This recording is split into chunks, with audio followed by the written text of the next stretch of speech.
Hallelujah, hallelujah, hallelujah. धन्यवाद हो पिता परमेश्वर का फिर से एक बार ये संधि देने के लिए मैं पिता परमेश्वर का बहुत बहुत धन्यवाद करती हूँ कि आज हम परमेश्वर के निकट आने के लिए परमेश्वर ने हमको जीवों की भूमि में रखा है। इसलिए हम पिता परमेश्वर का तहे दिल से धन्यवाद करते हैं और परमेश्वर से प्रार्थना करते हैं कि परमेश्वर हमेशा हमारी हिफाजत के लिए जो तैयार होता है, हम भी उसकी सेवा के लिए हमेशा तत्पर रहें। आइए हम प्रार्थना करें। धन्यवाद, धन्यवाद, धन्यवाद, धन्यवाद, धन्यवाद देते हैं पिता परमेश्वर। हम इस संध्या काल के समय के लिए पिता हम आपको बहुत बहुत धन्यवाद देते हैं पिता कि आज आपने हमें फिर से ये मौका दिया है पिता कि हम आपकी आराधना और स्तुति के लिए फिर से एक बार पिता परमेश्वर अपने आप को तैयार करके आपके सन्मुख खड़े हैं पिता। पिता परमेश्वर हम आपसे प्रार्थना करते हैं, हमारे मन के जो विचार हैं, हमारे मन की जो सोच है, वो सब पिता परमेश्वर हमें दूषित करती है।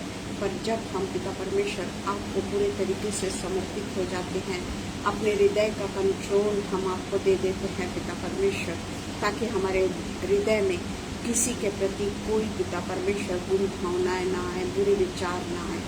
आपने पिता परमेश्वर आज तक हमको संभाले रखा है, इसके लिए हम आपको तहे दिल से धन्यवाद देते हैं। और पिता परमेश्वर आज जो पिता परमेश्वर हम आगरा मसीह मंडली में पिता परमेश्वर आपके पिता परमेश्वर वचन पर विचार करने के लिए जब एकत्रित होते हैं, उस समय पिता परमेश्वर ये पेज पर पिता परमेश्वर जब हमको आपने पिता परमेश्वर ये पेज के दरवाजे हमारे लिए खोले हैं, सबसे पहले पिता परमेश्वर हम आपको धन्यवाद देते हैं। और पिता परमेश्वर हम इनके जो संचालक है अनुपम भैया और शबनम के लिए हम विशेष रूप से प्रार्थना करते हैं कि जब वे प्रभु का कार्य करते हैं, उनको लगने वाली शक्ति आप उन्हें देते हैं, उनको लगने वाली ताकत आप उन्हें देते हैं। हम आपको हृदय से धन्यवाद करते हैं पिता परमेश्वर कि आपने हमें पिता परमेश्वर ये पेज पर आने का मौका दिया ताकि हम आपके वचनों से पिता परमेश्वर हम कुछ सीखने वाले हो सके। पिता परमेश्वर हम फिर से एक बार पिता परमेश्वर ये परिवार को आपके अधीन रखते हैं, ये पेज को आपके अधीन रखते हैं और ये पेज पर आकर जब हम बोलते हैं, होने दीजिए पिता परमेश्वर हमारा नियंत्रण आपके हाथों में आ जाए पिता परमेश्वर। हमारा मन पूरे तरीके से पिता परमेश्वर शुद्ध होकर पिता हम आपके चरणों में आए हैं और हमारा मन सदा पिता परमेश्वर शुद्ध रहे। हम यही आपसे प्रार्थना करते हैं पिता। हर दुविधापूर्ण स्थिति को हमसे दूर करिए पिता परमेश्वर और हमें पिता परमेश्वर एक ऐसा योजना में रखिए पिता, जो योजना आपके साथ में पिता परमेश्वर जाती है। हम पिता परमेश्वर संसार की योजना से अपने आप को पूरे तरीके से परे रखने वाले हो सके पिता परमेश्वर। आज के दिन के लिए फिर से एक बार हम आपको धन्यवाद करते हैं और ये प्रार्थना हम हमारे उद्धारक यीशु मसीह के नाम से मांग लेते हैं। सुनिए और कबूल करिए। आमीन, आमीन। धन्यवाद हो पिता परमेश्वर का।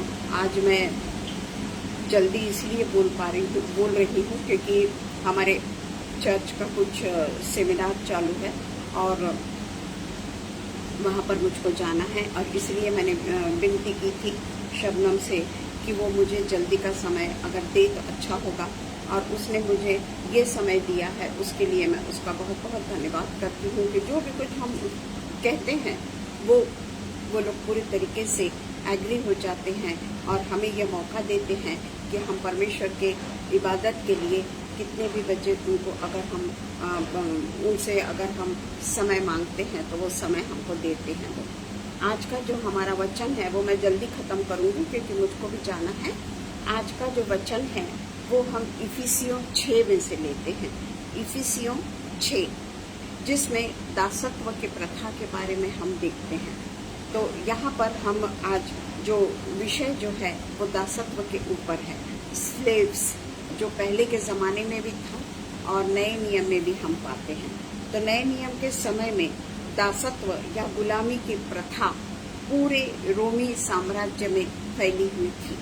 हम उस समय देखते हैं कि लोगों को गुलाम बनाकर अपने घरों में रखा जाता था या वो खेतों पर जो काम करते थे या जो उस समय के काम होते थे, ज़्यादातर तो खेती बाड़ी करने का या पशुओं को पालने का, ऐसे जो काम होते थे, तो जो बड़े लोग होते थे वे लोगों को दास बना के, गुलाम बना के, दास नहीं गुलाम बनाकर वे अपने घर में रखते थे। और उनके ऊपर ये रोमी साम्राज्य में ये प्रथा बहुत ज़्यादा मशहूर थी कि लोगों को किस तरीके से गुलामी में रखा जाए। और हम देखते हैं कि ये पूरे रोमी साम्राज्य में ये प्रथा फैले हुई थी। जैसे हम पुराने नियम में भी, जब हम पुराने नियम का भी अध्ययन करते हैं, उस समय भी हम देखते हैं कि पुराने नियम में भी दासत्व की प्रथा थी, गुलामी की प्रथा थी। और उस समय हम देखते हैं कि गुलामों के साथ में बहुत ही बेरहमी से व्यवहार किया जाता था। प्रेज द लॉर्ड रेणुका, आप इतने इसमें भी आई हो, उसके लिए मैं आपका दिल से धन्यवाद देती हूँ। बहुत बहुत बहुत धन्यवाद देती हूँ रोहिणी कि तुम इस परिस्थिति में भी परमेश्वर के वचन को छोड़ना नहीं चाहती। परमेश्वर तुम्हें बहुत आशीष दे। और हम देखते हैं कि गुलामों के साथ भी बेरहमी से व्यवहार किया जाता था। बहुत ज़्यादा उनके ऊपर अत्याचार होता था, उनके ऊपर अन्याय होता था। यानी वो एक मनुष्य होने के बावजूद भी उनके साथ में एक पशुओं के जैसा व्यवहार किया जाता था, पशुओं के जैसा उनके ऊपर अन्याय और अत्याचार किया जाता था। आजकल के परिवेश में अगर हम देखते हैं तो हम उस बात को समझ भी नहीं सकेंगे कि गुलामी की प्रथा क्या होती है। हम उस चीज को जान भी नहीं पाएंगे कि गुलामों के ऊपर कैसे जुल्म होता था। तो इस तरीके से उनके साथ में जो बेरहमी के साथ में उनके ऊपर अन्याय किया जाता था। और हम ये निर्गमन में भी देखते हैं, निर्गमन के में भी देखते हैं, उत्पत्ति में भी था ये, पर निर्गमन में इसको बहुत ही डिटेल में बतलाया गया है। गुलामी की प्रथा को निर्गमन में बहुत अच्छे तरीके से उल्लेख किया गया है कि जब इजरायली बढ़ते चले गए, जब इजरायली संपत्ति से भी और सारी आशीषों से परमेश्वर उनको वृद्धिंगत करता चला गया, वृद्धिंगत करता चला गया। और किस तरीके से वो धन संपत्ति सब बातों में उनके पास में वैभव भी सब कुछ बहुतायत से था। परंतु वहाँ के जो मिस्री लोग थे, वहाँ के लोगों को इजराइलाइट्स लोगों का इतना ज्यादा आगे बढ़ना उन्हें पसंद नहीं था। प्रेज द लॉर्ड दीदी, प्रेज द लॉर्ड। और इसीलिए हम देखते हैं कि वहाँ पर वो किस तरीके से इजरायलियों को अन्याय करने लगे, इजरायलियों के ऊपर। और हम देखते हैं कि शुरू में ही हम देखते हैं कि उनके पहलौठे को मारना शुरू कर दिया उन्होंने। जो भी उनका पहलौठा होता था उनको वो मार डालने की पूरी तरीके से फिरौन ने पूरी तरीके से आज्ञा दे रखी थी। और वो फिरौन के अनुसार उनके पहलौठे को मारते हुए चले गए थे। फिर भी वो लोग बढ़ते चले जा रहे थे, परमेश्वर उन्हें बढ़ाता चला जा रहा था। परंतु जो मिस्री लोग थे उन्होंने उनको गुलाम बनाना शुरू करा और उनके ऊपर बेतहाशा उनके ऊपर तकलीफों का दौर शुरू हुआ। उनको पूरे तरीके से इस तरीके से गुलामी की प्रथा में रखा गया कि उनको सिर उठाने के बिल्कुल भी, यानी वो कोई भी बात कह नहीं सकते थे। अगर उन्हें कोई तकलीफ भी है, वो अपने तकलीफ के बारे में राजा को तो जाने दीजिए, जिनके भी वो गुलाम होते थे उनके साथ में वो बिल्कुल भी नहीं बता सकते थे कि उन्हें किस तरीके की तकलीफों का सामना करना पड़ रहा है। और हम इसी तरीके से देखते थे कि उनके ऊपर जो अत्याचार हो रहे थे वो दिन प्रतिदिन बढ़ते ही चले जा रहे थे। जबकि उसके पहले वे लोग फाइनेंशियली काफी स्ट्रांग थे, इजरायली फाइनेंशियली काफी स्ट्रांग थे, पर उनको मिस्रियों ने इस तरीके से उनके ऊपर अन्याय अत्याचार करना शुरू किया कि उनको उनका गुलाम बनना पड़ा।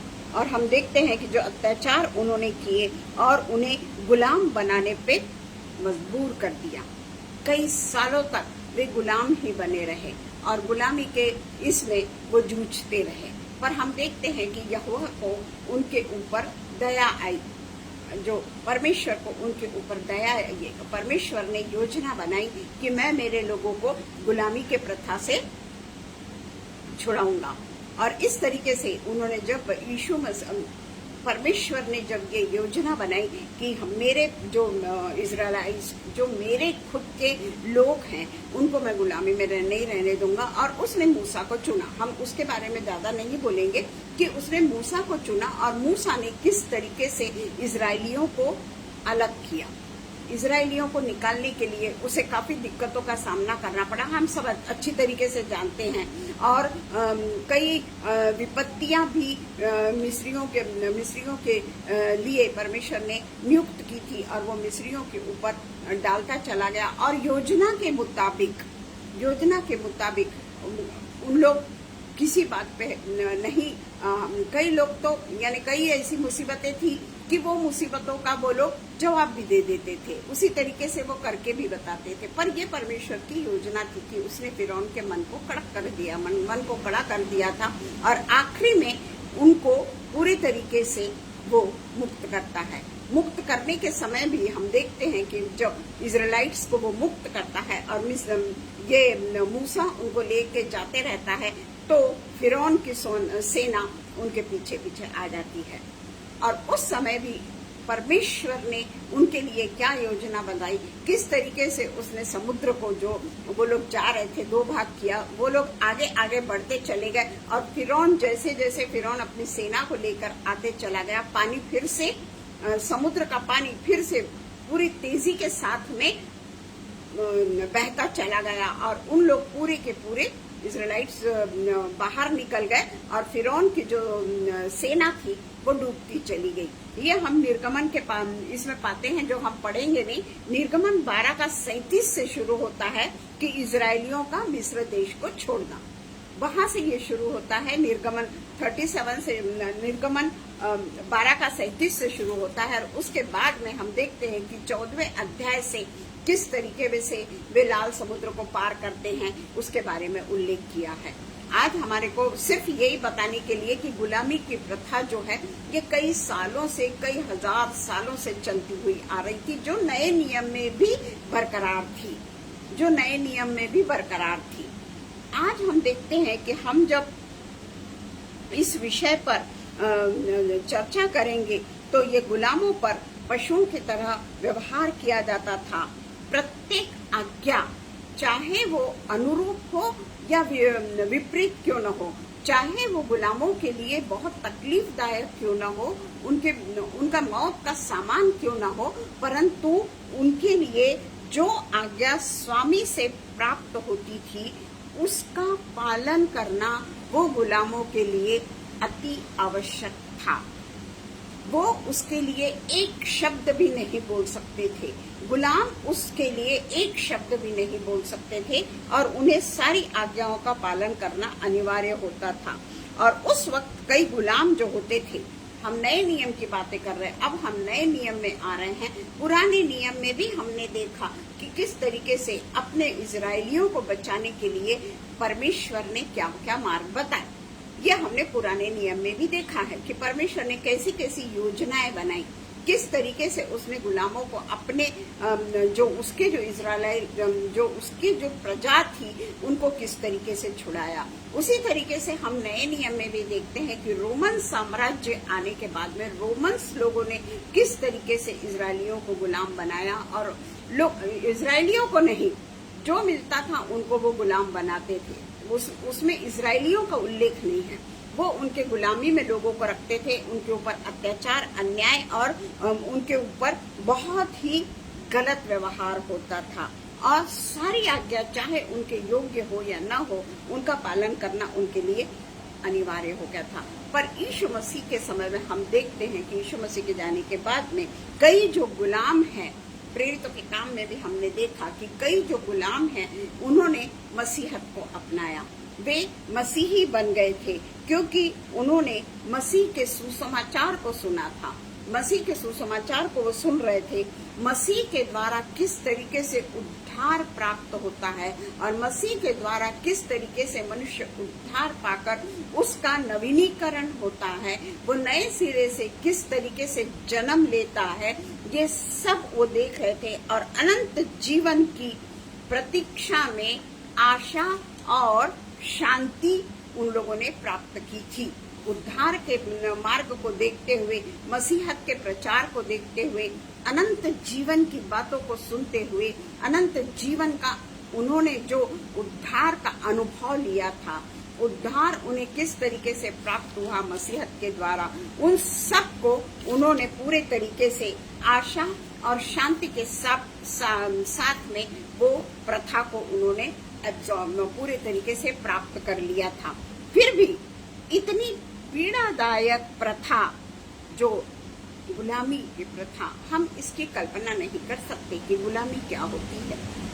क्योंकि आजकल के परिवेश में, आजकल के युग में अगर हम देखते हैं तो हमारे यहाँ जो काम करने वाले बाइयां होती हैं, जो हमारे वर्कर्स होते हैं, उनको हम आज एक भी शब्द नहीं बोल सकते। अगर वो गलत भी करते हैं तो हम उनको नहीं बोल सकते। बहुत प्रेम के साथ में हम उनके साथ में पेश आते हैं, क्योंकि वो भी मनुष्य है। वो अगर हमारे घर में काम कर रहे हैं, इसका मतलब हम उनके साथ में पशुओं जैसा व्यवहार करें, ये परमेश्वर को कतई पसंद नहीं है। क्योंकि परमेश्वर ने जिस तरीके से हमें रचा है, उसी तरीके से परमेश्वर ने उनको भी रचा है। और इसलिए हम आज किसी पे अन्याय अत्याचार नहीं कर सकते। और पौलुस फिर भी इस पीड़ादायक प्रथा होने के बावजूद भी पौलुस जो है वो कहता है अपने मालिक के प्रति आज्ञाकारी रहने को वो मानना सिखा रहा है। यहाँ पर हम देखते हैं कि आज हम जो हमारे साथ में जो लोग जो काम करते हैं, उनको हम कभी भी पीड़ादायक सिचुएशन नहीं आने देते, और वो खुद भी पीड़ादायक सिचुएशन में काम करने को कभी तैयार नहीं होते। उन्हें भी आज सारी मानवता के अधिकार प्राप्त हैं। वे भी जानते हैं कि उनके क्या अधिकार हैं, उनको क्या करना है, ये सब उन्हें मालूम है।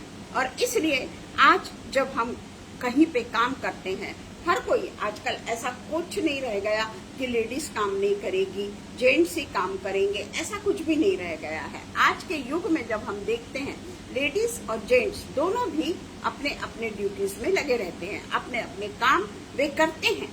और हम देखते हैं कि जहाँ पर हम काम करते हैं, वहाँ पर एक लिखित आज्ञाएं होती है। हर चीज का लिखित एक टर्म्स एंड कंडीशंस होते हैं, जिसको हमको उसके ऊपर साइन करना पड़ता है। पर वो हम पर गुलामी लाने के लिए वो टर्म्स एंड कंडीशंस नहीं होती। वो हम जिस इंस्टीट्यूट में काम करते हैं, वहाँ के जो भी कोई रूल्स है, रेगुलेशंस है, उसको फॉलो करने के लिए वो होता है। और उसमें कई बार ऐसा होते हैं कि रूल्स एंड रेगुलेशंस के विरुद्ध में अगर समझ जाओ हम पर अन्याय होता है, अत्याचार होता है, या हम पर किसी किस्म का क्या कहना चाहिए कि किसी किस्म से हम पर अन्याय हो रहा है, हमारे साथ में अलग व्यवहार हो रहा है, हमारे लिए आज कोर्ट खुले हुए हैं। हमारे लिए आज कोर्ट के दरवाजे खुले हुए हैं, जहां जाकर हम खटखटा के उस अन्याय के विरुद्ध में न्याय मांग सकते हैं। तो जब हम काम करते हैं तो जो सिस्टम है उसको हमको फॉलो करना पड़ता है। चाहे हम काम कर रहे हो, चाहे हम व्यापार कर रहे हो, चाहे हम कुछ भी कर रहे हो, उस सिस्टम को हमको फॉलो करना पड़ता है, आज्ञाओं को हमको फॉलो करना पड़ता है। ऐसा नहीं कि कोई बिजनेस कर रहा है तो वो किसी को भी लूटेगा, ऐसा नहीं होता है।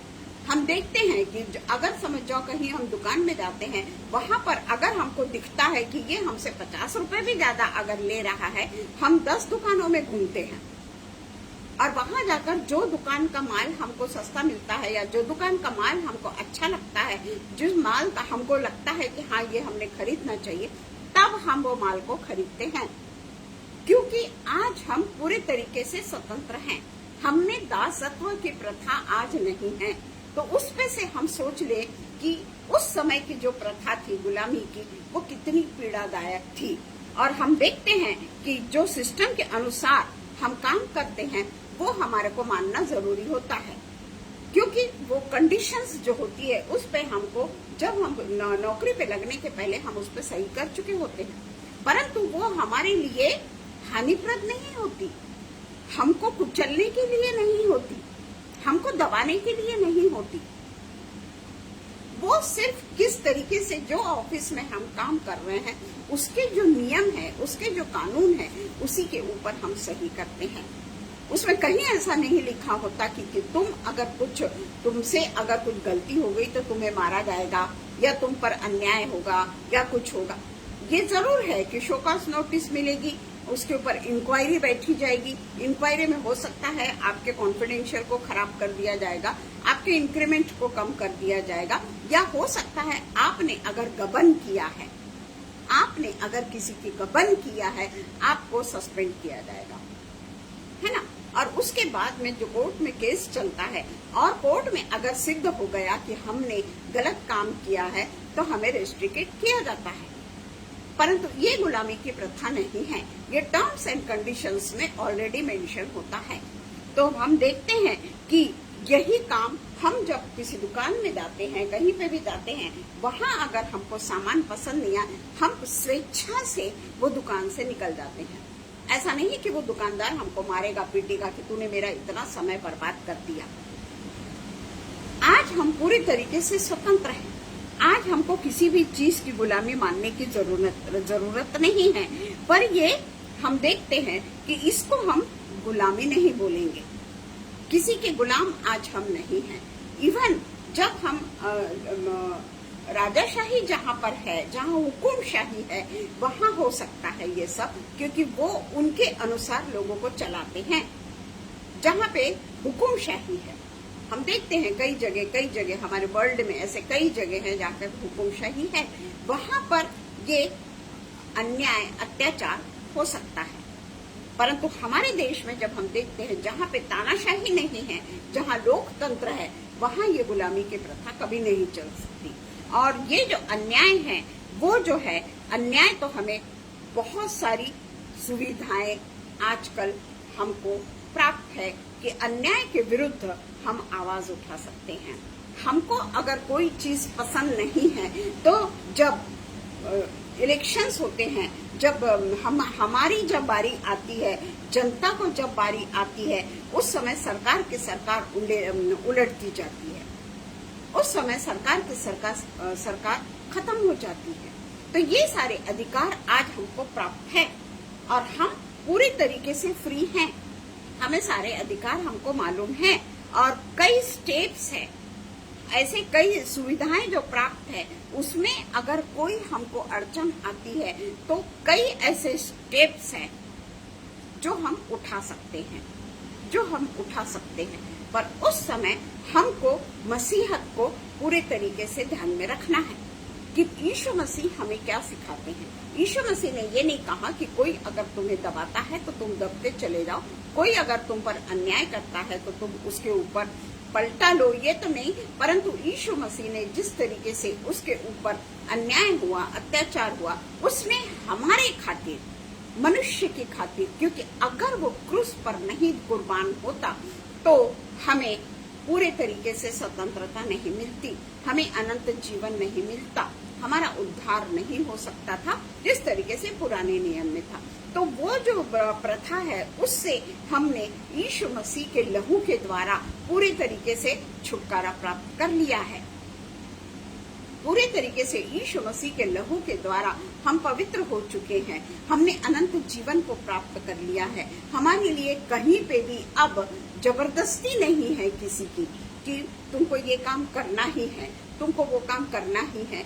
इस ऐसा कंपल्शन हमारे पास नहीं। अगर हमारी इच्छा है तो ही हम वो काम को करेंगे। अगर वो हमारे लिए लाभकारी है तो हम उसको एक्सेप्ट करेंगे, अगर वो हमारे लिए लाभकारी नहीं है तो हम उसे एक्सेप्ट नहीं करेंगे।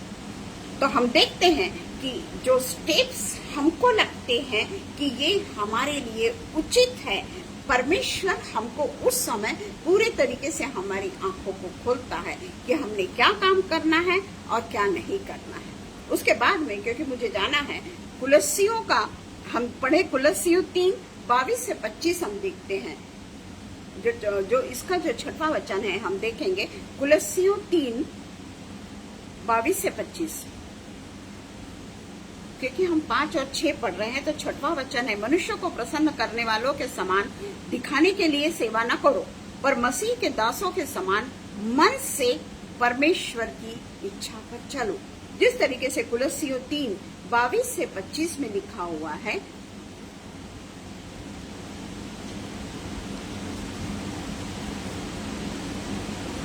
हे सेवकों, जो शरीर के अनुसार तुम्हारे स्वामी हैं, जो शरीर के अनुसार तुम्हारे स्वामी हैं, सब बातों में उनकी आज्ञा का पालन करो। मनुष्यों को प्रसन्न करने वालों के समान दिखाने के लिए नहीं, परंतु मन की सिधाई और परमेश्वर के भय से, मनुष्य के भय से नहीं, परमेश्वर के भय से। क्योंकि जो शरीर के अनुसार तुम्हारे स्वामी हैं, जैसे मैंने कहा, हम ऑफिस में काम करते हैं, बैंक में काम करते हैं, जहाँ पे भी काम करते हैं, सब बातों में उनकी आज्ञा का पालन करो। जो आज्ञा का पालन यानी वो गलत आज्ञा नहीं दे सकते, गलत आज्ञा देंगे तो वो बात नहीं है यहाँ पर, परंतु जिस तरीके से भी, जैसे हमारा एक सर्विस पीरियड में हमारा एक होता है कि इतने से इतने बजे तक हमको ऑफिस में रहना कंपलसरी है। हमारे मैनेजर होते हैं, हमारे बॉस होते हैं, वो हमको बताते हैं, वो हम पे अन्याय नहीं कर सकते, पर वो हमें ये बता सकते हैं कि यहाँ तुम गलत हो, वहाँ तुम गलत हो, इस तरीके से नहीं, उस तरीके से। परंतु वो सारी की सारी बातें बहुत ही पोलाइटली होती है और उसको हमको सोचना और समझना बहुत जरूरत है, क्योंकि उसमें लिखा है कि मनुष्यों को प्रसन्न करने वालों के समान दिखाने के लिए नहीं, परंतु मन की सिधाई और परमेश्वर के भय से हम उन लोगों का जो भी कुछ लिखित नियम है उसके अनुसार हम चलने वाले हो सके। जो कुछ तुम करते हो तन मन से करो, दिखाने के लिए ना करो। अपना सिर्फ मैं बहुत अच्छा बनने के लिए हम अपने बॉस को ही प्रभावित करने पे ना जुटे रहें, क्योंकि बॉस को अगर हम खुश रखते हैं तो हमको जो चाहे सहूलियत बॉस के द्वारा मिल सकती है। परंतु यहाँ पर सीधा सीधा लिखा है कि जो कुछ तुम करते हो तन मन से करो, यह समझकर कि मनुष्यों के लिए नहीं परंतु प्रभु के लिए करते हो। हमको पूरे तरीके से सात्विकता से जीवन जी के, जो हमारे बॉस हैं, जो हमारे ऊपर में जो होते हैं, उनके साथ में रह के हमको अपने काम को करना है। अगर हम कहीं काम में चूकते हैं या हमारे काम में कोई गलतियां हो जाती है, बॉस अगर कहता है कि नहीं ये गलत है, हमको उसको मानना है। पर अगर हम पर अन्याय अत्याचार हो रहा है तो परमेश्वर कहता है कि उस समय केवल और केवल पर प्रभु के लिए काम हमको करना है, मनुष्यों के लिए नहीं, क्योंकि तुम जानते हो कि तुम्हें इसके बदले प्रभु में मिरास मिलेगी। हम किसी के साथ में गलत काम ना करें, किसी के साथ में अन्याय अत्याचार ना करें। हो सकता है वो टॉप पोस्ट पे हम भी हो सकता है क्या हम थे, तो हम वो पोस्ट का पूरे तरीके से नाजायज फायदा ना उठाएं। अगर हमें कोई व्यक्ति पसंद नहीं है, हम उसके ऊपर अन्याय न करें, उसके ऊपर हम अत्याचार न करें, क्योंकि जो बॉस होते हैं वो बदली कर देते हैं, ट्रांसफर कर देते हैं, पर उसके लिए भी हमारे पास में अदालत है। तो परमेश्वर कहता है कि जो भी तुम काम करो कि तुम्हें इसके बदले में प्रभु में मिरास मिलेगी। कोई गलत काम हमको वहाँ नहीं करना है। अगर हम कोई काम कर रहे हैं और कोई उसके थ्रू अगर हमको कुछ रिश्वत मिलती है, जो भी कुछ मिलती है, रिश्वत के तौर पर भी हमको कहा जाता है कि ये काम हमको करना है, क्योंकि वो आदमी ने उसके साथ में कुछ एडजस्टमेंट है कि मैं रिकवरी इस साल नहीं दे सकता, मैं अगले साल दूंगा, तो मैं तुमको इतना इतना पैसा दे देता हूँ। वो आदमी बिक जाता है, वो बॉस बिक जाता है और वो हमसे कहेगा कि उसके ऊपर तुम कोई कानूनी कार्यवाही नहीं करो, उसके ऊपर तुम कोई समन्स मत निकालो। ये सब बातें हमको परमेश्वर के अधीन रह के काम करना है। किसी से, मनुष्य से उस समय हमको डरने की जरूरत नहीं, हमको प्रभु की बातों को सुनना है, क्योंकि इसके बदले में हमको प्रभु की मिरास मिलेगी। जो तुम प्रभु मसीह की सेवा करते हो, क्योंकि जो बुरा करता है वह अपनी बुराई का फल पाएगा, वहाँ किसी का पक्षपात नहीं। क्योंकि हम जो बैंक में, जैसे हम बैंक में काम करते थे, हमको मालूम है कि किस तरीके से हमसे जो सुपीरियर होते थे वो कुछ न कुछ, अगर समझ जाओ किसी व्यक्ति के कुछ पैसों से अगर वे खरीदे गए हैं तो हमको वो उसी तरीके से हमको भी कहते थे कि इसके ऊपर तुम कानूनी कार्यवाही मत करो, कुछ दिन के लिए तुम रुक जाओ। परंतु जो परमेश्वर ने कहा है कि हम कभी भी कोई गलत काम ना करें, क्योंकि इससे हमको प्रभु की मिरास जो है वो प्राप्त नहीं होगी, और इसलिए जो बुरा कहता है वह अपनी बुराई का फल पाएगा। वहाँ किसी का भी पक्षपात नहीं, परमेश्वर के राज्य में किसी का भी पक्षपात नहीं। और इसलिए हम कुलस्सियों का 22 और 25 में देखें कि क्या लिखा हुआ है। उसी के इसमें इफिसियों 4 के 22 में लिखा हुआ है, इफिसियों 4 का 22, कि तुम पिछले चाल चलन के पुराने मनुष्यत्व को जो भरमाने वाली अभिलाषाओं के अनुसार भ्रष्ट होता जाता है, उतार डालो। ऐसी चीज को हम कभी भी अपने गले से लगा के ना रहें। जो हमको जो बातें परमेश्वर ने सिखाई है उसको छोड़ के हम कोई भी ऐसा काम ना करें जिससे परमेश्वर हमसे कहे कि तुझे मिरास नहीं प्राप्त होगी। क्योंकि जिस तरीके से अभी हमने पढ़ा रोमन्स का इफिसियों 4 के 22 में जो हमने अभी पढ़ा, उसी के अनुसार हमको परमेश्वर के काम को पूरे तरीके से करना है, ताकि हम पुराने मनुष्यत्व के पुराना मनुष्यत्व को उतार डाले और मन को आत्मिक स्वभाव में नए बदलाते जाओ और नए मनुष्यत्व को पहन लो, जो परमेश्वर के अनुरूप सत्य की धार्मिकता और पवित्रता में सृजा गया है। तो ये सब काम करने के लिए हमको अभी गुलामी की प्रथा में नहीं जाना है, हमको गुलाम नहीं होना है, क्योंकि हम जानते हैं कि परमेश्वर को कौन सी बात सौंपती है, परमेश्वर हमसे क्या चाहता है। परमेश्वर कभी भी भ्रष्टाचार नहीं चाहता, परमेश्वर कभी भी ये नहीं चाहता कि किसी व्यक्ति के ऊपर ज्यादा बोझ डालो और जो हमको पैसा दे रहा है उसके ऊपर हम उसको कंसेशन दे दें, और जो हमको पैसा नहीं दे रहा है उसके ऊपर हम कोर्ट केस कर दें, या उसके ऊपर हम समन्स निकाल दें, या उसके प्रॉपर्टी को हम जब्त कर लें। और जो हमको पैसा नहीं खिला रहा है उसको हम और ज्यादा तकलीफ दे, और जो हमको पैसा खिला रहा है उसकी प्रॉपर्टी के लिए हम 1-2 साल 3 साल हम उसको जाने दें। तो परमेश्वर कहता है कि ऐसे काम हमको नहीं करना है। हम मसीह के लोगों की प्रशंसा प्राप्त करने के लिए हमको उनकी गुलामी नहीं करनी है। कई ऐसे मसीही होते हैं जो हमको चाहते हैं कि हम उनके लिए ऐसे ऐसे काम करें, पर हम कोई गलत काम नहीं कर सकते। परमेश्वर के लोग कभी कोई गलत काम नहीं कर सकते। प्रेज द लॉर्ड शब्दम, कोई गलत काम नहीं कर सकते, क्योंकि इस वचन कहता है कि लोगों की प्रशंसा प्राप्त करने के लिए उनकी गुलामी हमको नहीं करनी है। जैसे मैंने अभी बताया कि किस तरीके से ऑफिसेस में होता है, जहाँ कहीं अब मैं काम करती थी, मुझे अनुभव है। जो काम कर चुके हैं उन्हें भी अनुभव है, जो काम कर रहे हैं उन्हें भी इस बात का अनुभव है कि किस तरीके से मनुष्य बिकता है, किस तरीके से मनुष्य बिकता। जैसे ग्रेस दीदी स्कूल में टीचर थी, आज शबनम स्कूल में टीचर है, तो इन लोगों के ऊपर बहुत सारे ऐसे ये होते हैं, परीक्षा के समय में बोलिए या उनको इंटरनल मार्क्स देने के संबंध में बोलिए, उनके मार्क्स बढ़ाने के संबंध में होते हैं।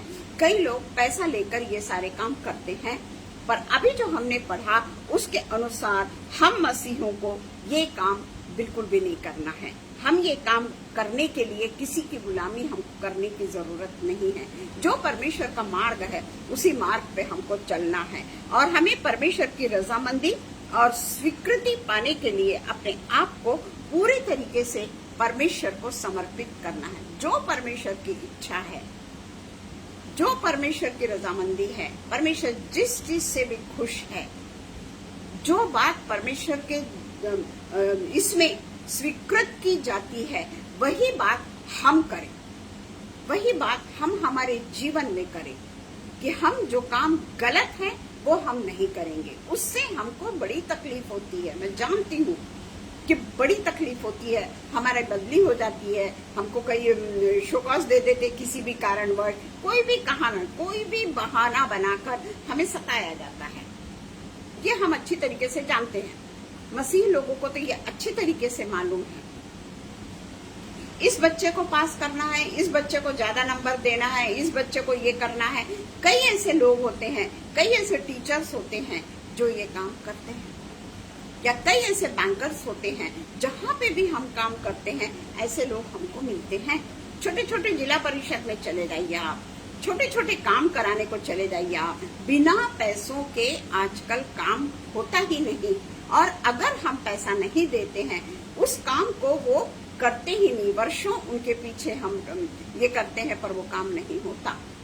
पर परमेश्वर का वचन कहता है कि परमेश्वर को रजामंदी और स्वीकृति पाने के लिए अपने आप को हमको पूरी तरीके से परमेश्वर को समर्पित करना है, चाहे हमें कितनी भी कठिन परिस्थिति से क्यों न गुजरना पड़े। जरूर गुलामी नहीं है, जरूर गुलामी की नहीं प्रथा है, परंतु ये जो सब चीजें हैं, इससे अगर हम कहीं पर बिक जाते हैं तो हम उस जो भी पर्टिकुलर पर्सन है या पर्टिकुलर इंस्टीट्यूट है, उसके हम गुलाम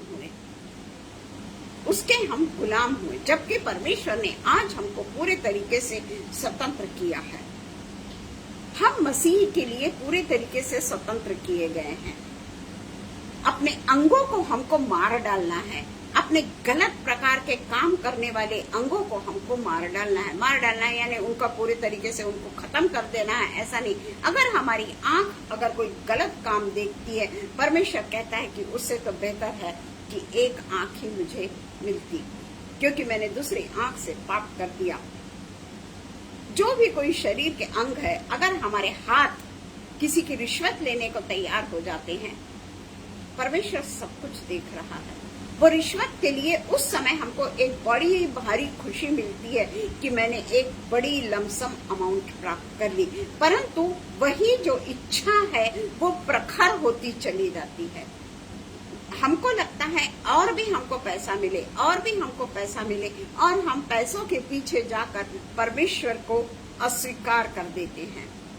परमेश्वर की बातों को हम पूरे तरीके से अनसुना कर देते हैं, उसकी रजामंदी हमको पसंद नहीं आती, और बाद में हम शाम के समय प्रार्थना करके सो भी जाते हैं। उस समय भी हमें नहीं लगता कि हम प्रार्थना किस तरीके से और किस तरीके से हम परमेश्वर के पास में आज जा सकते हैं, जबकि मैंने इतना बड़ा गलत काम किया।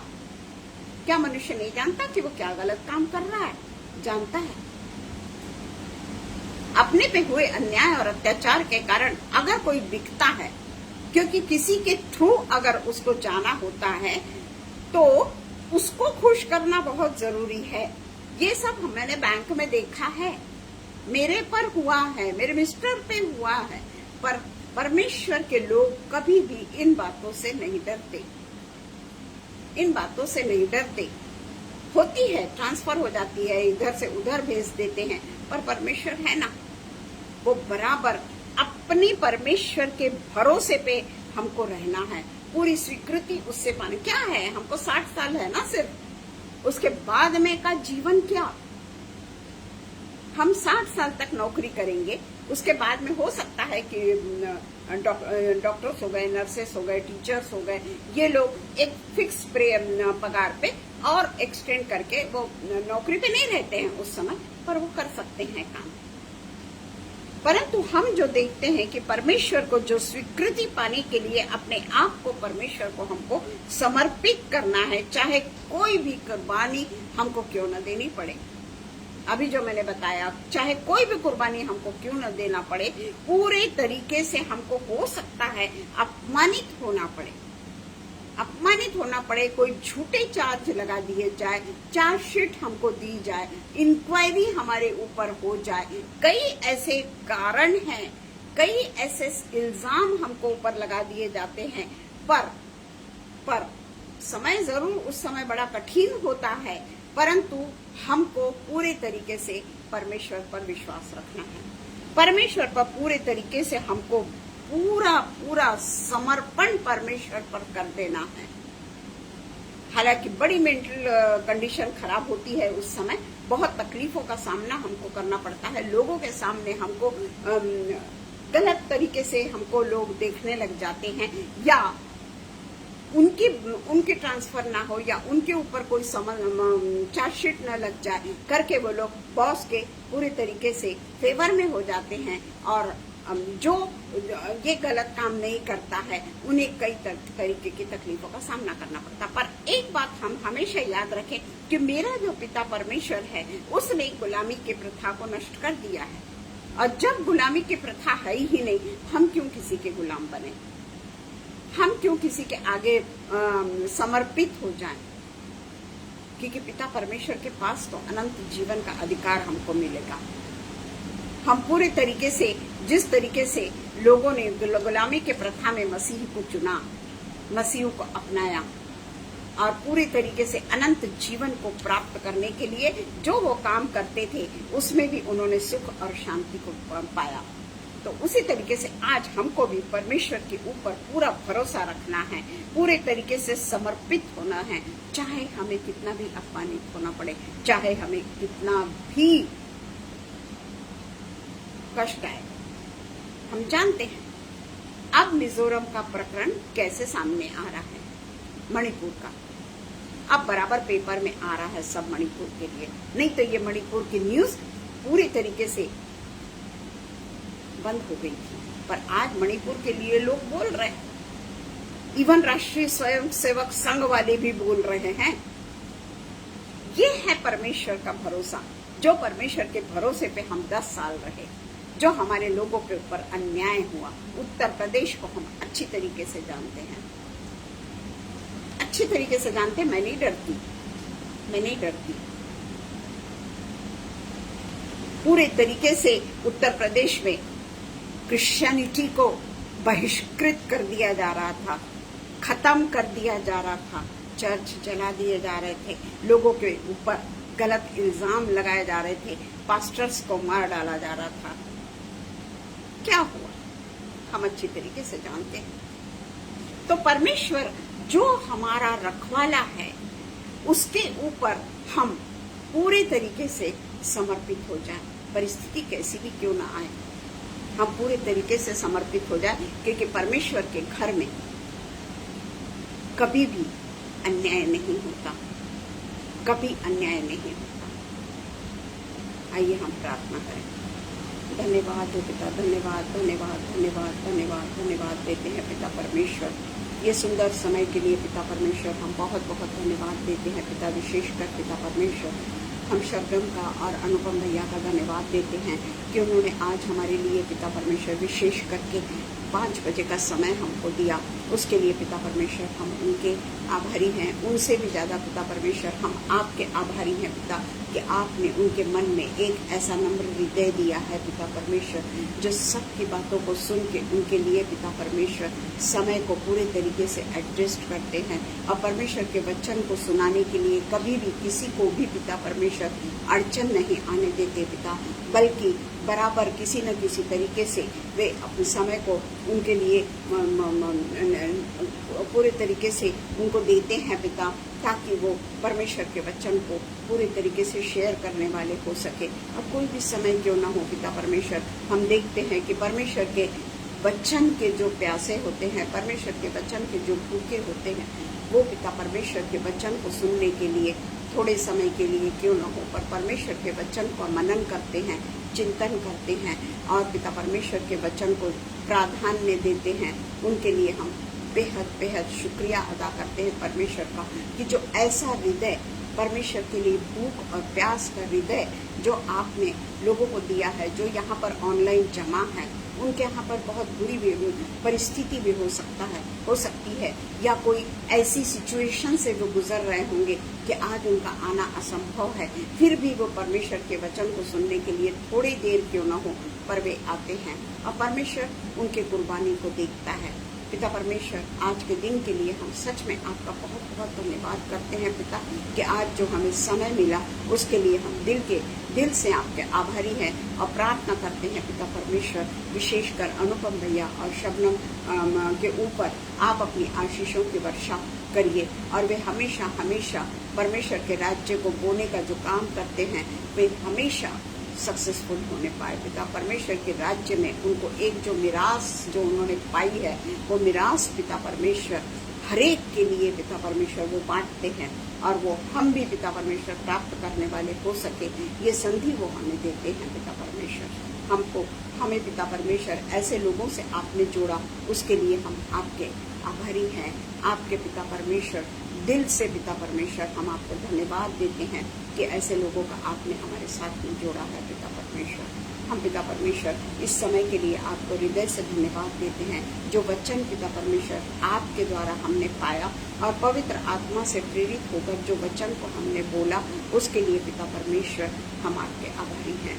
और पिता परमेश्वर आज के दिन को पूरे तरीके से आपके अधीन रखते हैं और ये जो मीटिंग होने जा रही है पिता हमारे चर्च की, वो मीटिंग पे भी आपकी उपस्थिति हम मांग लेते हैं पिता। जो दूर दूर से लोग आएंगे, हर एक अरेंजमेंट आपके तरफ से होने वाला हो सके पिता परमेश्वर।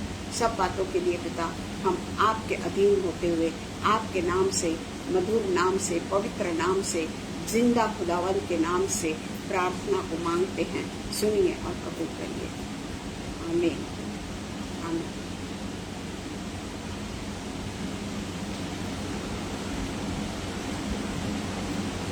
धन्यवाद हो सबको। प्रेज द लॉर्ड दीदी, प्रेज द लॉर्ड। आप भी चाहे कोई भी समय रहे, ग्रेस दीदी भी बराबर अटेंड करती है। शबनम तुमको भी प्रेज द लॉर्ड। जितने भी जमा है हर एक को प्रेज द लॉर्ड।